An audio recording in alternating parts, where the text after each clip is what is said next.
Hello and welcome to the latest edition of TPA Talks. Today we're joined by outspoken backbencher and fearless BBC critic, Andrea Jenkyns. She's going to be talking to us about everything from the TV licence fee to the future of Brexit. Stay tuned for TPA Talks.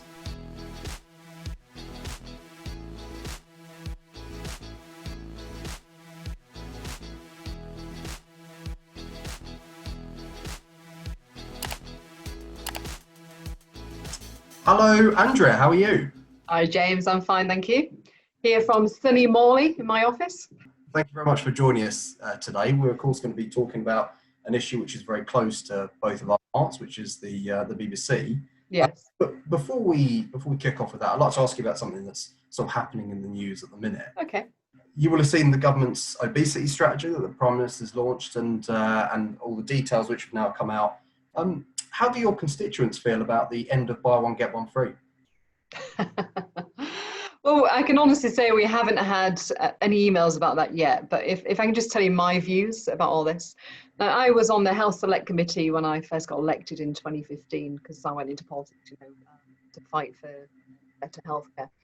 And I was the only one on the committee at the time who rejected the report to bring in the sugary drinks tax, who opposed the sugary drinks tax.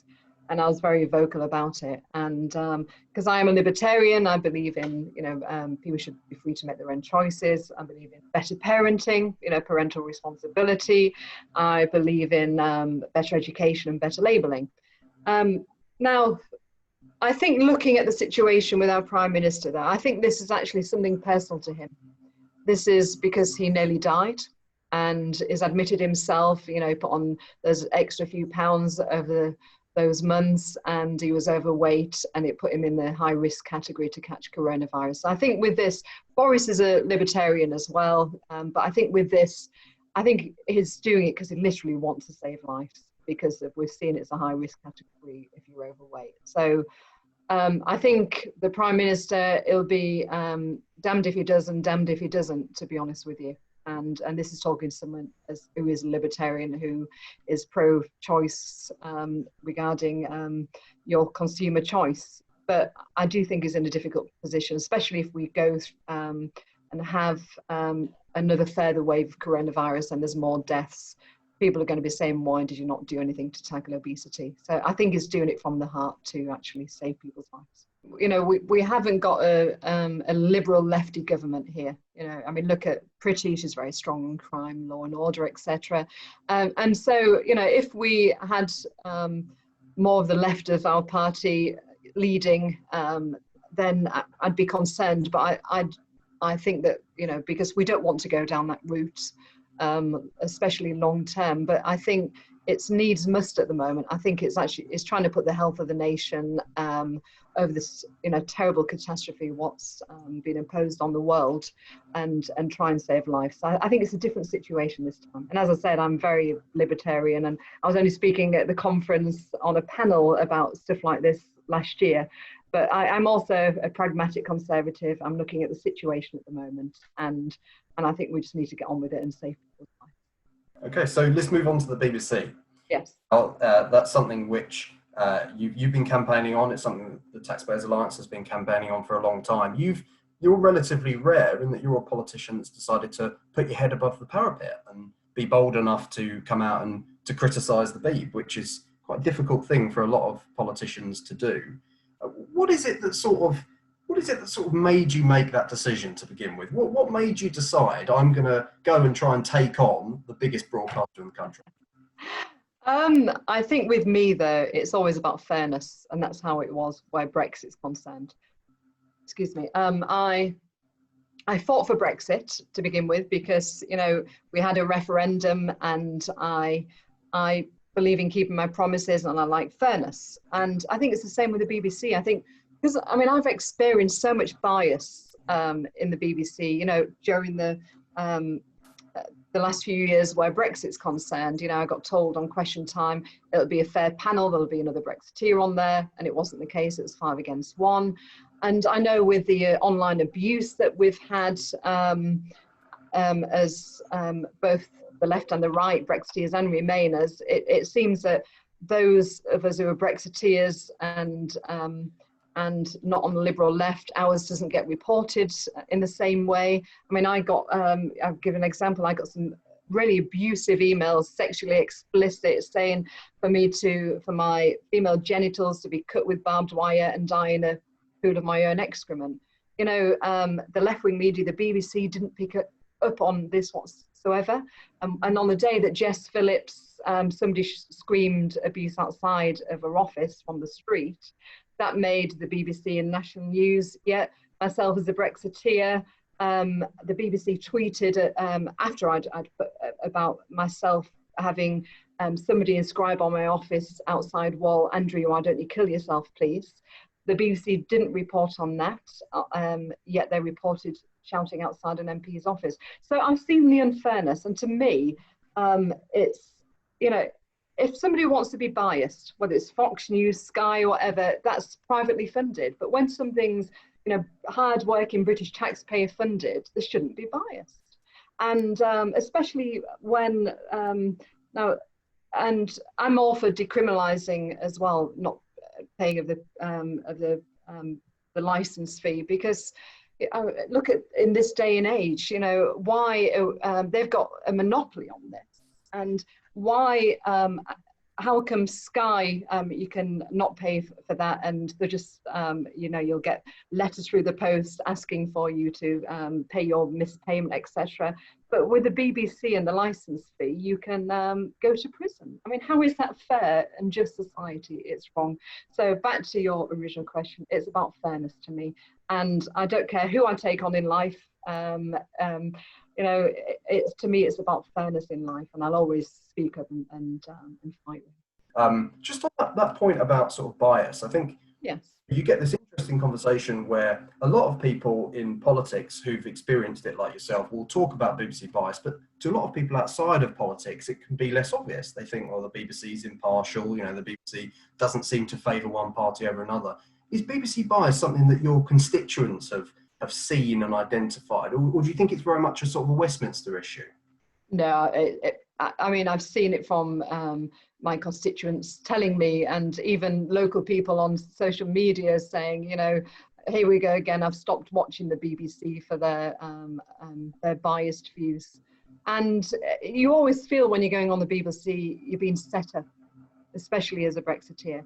Now, I have to say, though, it's not the same regionally. Yeah, you know, I mean, look how they've cut funding on their regional staffing. And it's a lot fairer, I have to say, in BBC Yorkshire. They've got a couple of really good reporters who remain impartial.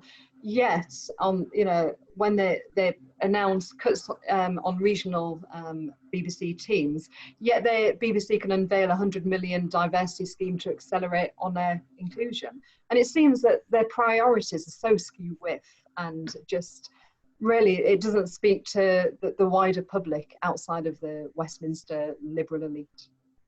But on that point of bias, there's some people who would say, well, you know, the local media give you a platform as a local MP. You know, they themselves, from maybe from the left of the political spectrum, will then accuse the BBC of being biased in that direction. So do you think there's a sort of a danger with the conversation about bias, that the BBC just ends up getting pulled one way or the other, and you don't maybe address some of the sort of structural things that, to be fair, you identified straight away, if everyone's forced to pay a license fee, as opposed to switching off Fox News if they don't like it? Yeah, absolutely. No, you're right, and it can, in some ways, take us away from the argument. And to me, anything that's taxpayer funded, whether it's local councils, whether it's our hospitals, our NHS, education, central government, you know, there should be value for money. And I'm sorry, but when you see presenters getting, you know, £500,000 plus a year, I've got nothing against that, but it shouldn't be taxpayer funded. This should be working for the stations where it's, whether funded by advertisements or whatever, but it should not be taxpayers funded. To me, there's a better way to actually to spend taxpayers' hard-earned cash, and it's certainly not on, you know, giving Gary Lineker a mouthpiece. And this is one of the interesting things about sort of the media in general, that, you know, we've talked about how you've also got the situation with Channel 4, which require any taxpayer funding, but is taxpayer owned. Yes. You know, you've got people who've run Channel 4 in the past now saying it's time for Channel 4 to go out on its own and do its own thing. I think there's plenty of people who would say, as you've said, you know, if it goes off and does its own thing and it wants to push a bias, then people will know and people will turn off. Yes. BBC, with it being taxpayer funded, there's sort of an assumption that it will be trustworthy, an assumption that it won't be biased, and that's quite difficult for you as a politician, as you say, feeling that, you know, interviews and things can be set up and you know, can be a trap for you. I mean, do you think the BBC being that kind of broadcaster that is taxpayer funded but so many people feel is biased, do you think it makes it more difficult for people of a free market persuasion to get their message out to the country? Yes, but I do think we need to look at the model in this day and age. I mean, I remember when Channel 4 was launched, you know, when I was a child, and the excitement over that in the 80s. But look how things have changed since then. And I mean, my 3-year-old Clifford, you know, he watches his children's programs on Netflix. We subscribe to Amazon Prime, and he watches stuff. There's even on my phone, which he grabs, is a YouTube app for children. And so there's so many media platforms now, and not everybody is going to the old tried and tested way of sitting in front of the box. Now, I'm mindful that you know, that we've got older people in the country who still rely on those you know, main 4 channels, and so I do think there needs to be a service offered. But what's wrong with putting advertisements on? There's advertisements on every other channel now. Why not the BBC? No, that shouldn't be a crime. That should not be seen as a bad thing, especially if it's going to be, if it could fund the BBC and it stops our British taxpayers, you know, being carted off to prison for not paying £100. And that really interesting point about older people, because of course a lot of the figures from the BBC show that older people, the grey vote, whatever you want to call them, is the sort of core of their audience. You know, they're not reaching younger people. Younger people are moving off onto the platforms. Yes. But yet, despite that, the BBC took the decision to slap the licence fee onto the over 75s. What did you make of that decision? I mean, I'm a bit disgusted in Tony Hall. I mean, he negotiated with the government in the first place, and he has so backtracked. You know, we need to remind people that he's done this, rather than blaming the government. You know, blame the BBC over this and him. And I just think it's so wrong. I mean, looking at the stats as well, looking at the wider scheme of things, you know, 1 in 10 cases heard at magistrates' courts in England and Wales is to do with non-payment of the licence fee. I mean, what a waste of taxpayers' money. So it filters down into that as well and causes backlogs with other cases. So to me, we need to catch the real criminals, not for people who's actually maybe can't even afford to pay it. So so I just think we need to put it back on the BBC. It's time for a radical rethink. And I mean, it might be a part subscription on certain services, you know, like the World Service or something like that. But I think we need to have this conversation.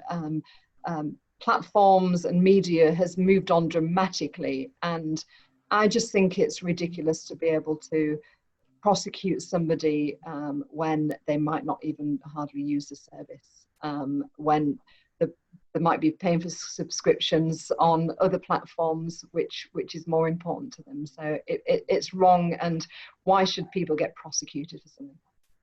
And one of the really odd things about that is that the people who are prosecuted are, you know, they would be deemed some of the most vulnerable people in society, right? You get, you know, a lot of single mothers and older people. Yes. I believe I'm right in saying that the single most prosecuted group in the magistrates' courts under the licence fee are older women. It's also affecting a lot of young people as well, apparently. Apparently the stats are saying there's a lot of young people now. And if you look, we're going through a global recession caused by COVID, which was unprecedented. You know, no country was prepared for that. And which generation is it really going to affect on the jobs market? It's going to be younger people, you know, fresh out of school, fresh out of university, where employers will naturally want to look for people with experience. So, you know, this is why the government's concentrating on schemes to help them. But why ruin their chances by giving them a criminal record for you're not paying the license fee and ended up in court, ended up in prison? It's just wrong. It's not setting them out to help them on their future. It's more of a hindrance. And one of the things that the BBC has sort of shown, and it really took us really quite by surprise, to be honest, was that the BBC is so determined to keep that compulsory fee that the other ideas it's looked at have been almost worse than the license fee. I mean, I don't know if you saw, one of the things the BBC proposed themselves as an alternative in the future was a broadband tax. So the idea would be you'd be taxed just for having broadband, and that tax would pay for the BBC. Of course, that's the way we see it. That's essentially protection money that you're the BBC to be able to watch Netflix. And also, I mean, it's if you look at that as well. I mean, with online learning at the moment, which a lot of students have had to do during COVID, it's actually that will affect social mobility because the poorest families as well, they might pay to actually get their child online to really help them with their education, and to slap a tax on that, how is that helping social mobility? And it can hit the poorest, and I think that is so wrong. So no, they've actually got to have a grown-up conversation, and if not, let's force them into it. So that's interesting because I think one of the things that people who believe as we do, one of the things that they worry about is that all of this is talk. That like so many times in the past, politicians, with the greatest respect, will sort of blink at that 11th hour. They don't want to be held responsible for taking away Granny's TV service, and therefore they sort of don't really want to change the system. They're happy to just sort of tinker around and make the odd change. Do you think it's going to be different this time? Do you think that this time maybe Boris Johnson and the current government have got the appetite to make some real deep and lasting changes? I do, yes. I mean, Boris is very brave. Look how he, look back to September last year. It was a nightmare with a minority government, and every twist and turn, every step of the way, he was blocked by Parliament. Look at the bias coverage across the board of the media. And, and I think if any government is going to do it, it's going to be our current government. But I'd say something to every employee of the BBC. If you're that much of a national treasure, why are you coming after our own British people?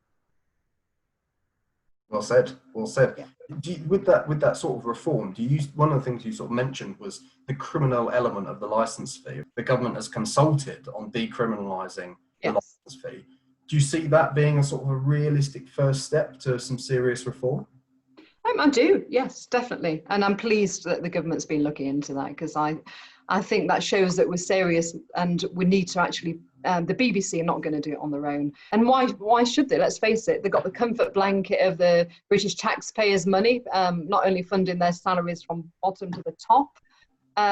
Then why should they reform? They don't need to. So I think it's a case of we may have to put pressure on them to reform.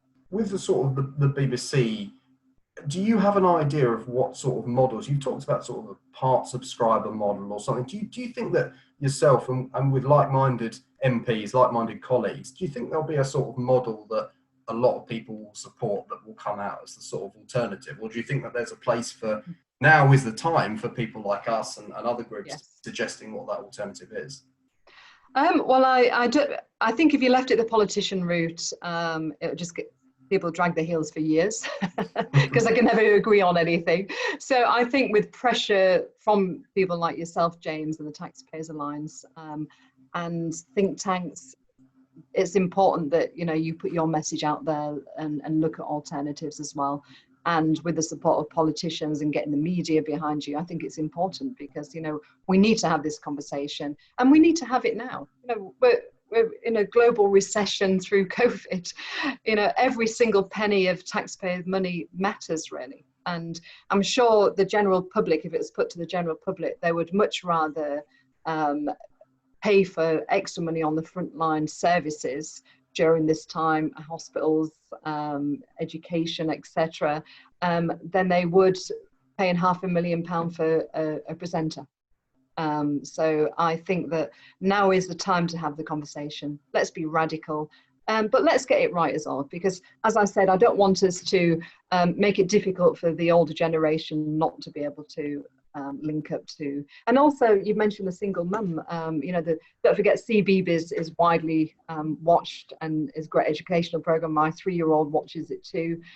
So maybe an advertisement model which is part subscription. That, I think, something along those lines would be a personal view that I'd like to maybe see. But it's got to happen now. We've got to start that wheels in motion. And do you think there's anything that people who feel strongly about bias or feel strongly about the BBC taking their money off them through the TV tax, is there anything they can do in the meantime? I mean, would you be someone who would recommend that they boycott the BBC? Would you recommend that should they be writing letters to you? Should more of your constituents be writing letters to you telling you how strongly they feel? I think I'd never actually encourage people to break the law. It'd be wrong of me to do so until we've seen a change in the law.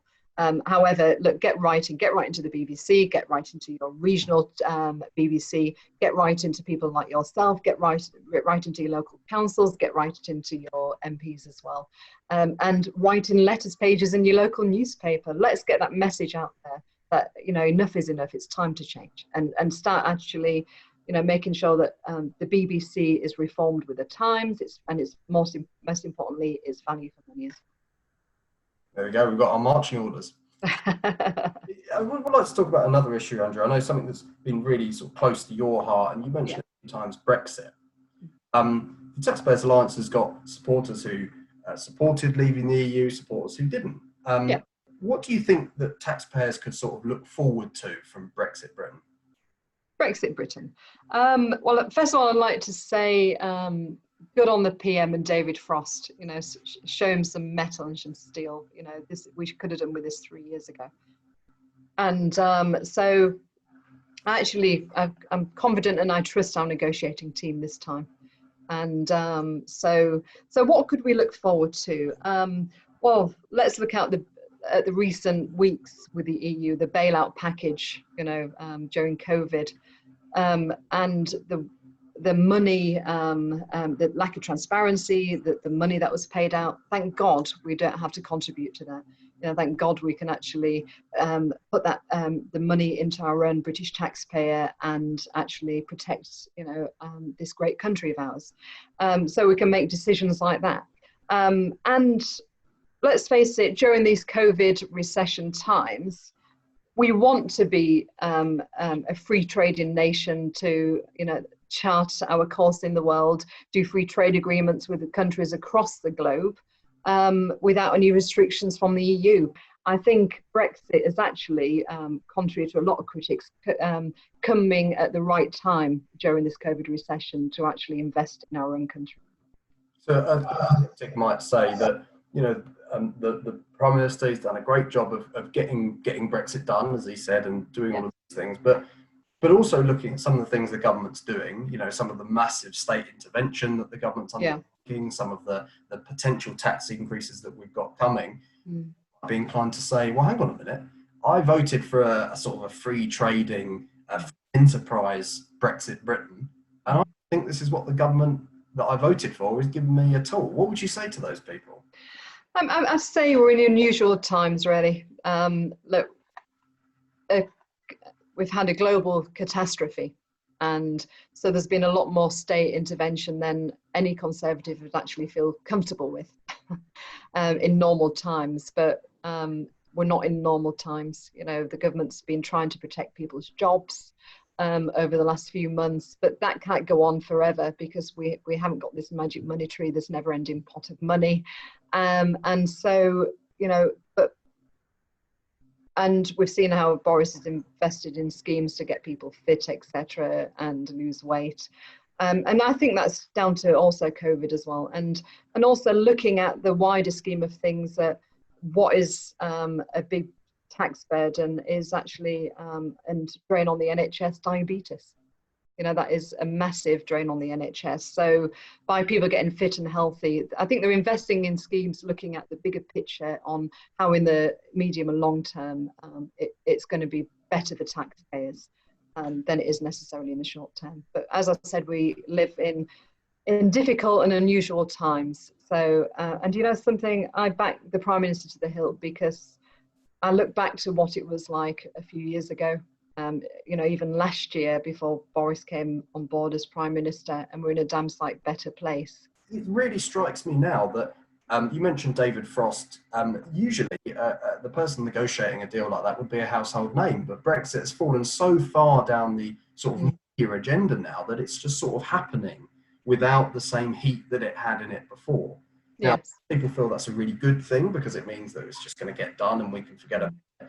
But do you think people might have good reason to be worried that they feel that now that, bluntly, now that it seems it's being done, now Yes. worry there might be concessions and things they didn't see coming before, and they might end up with the kind of Brexit that they didn't think they were going to get?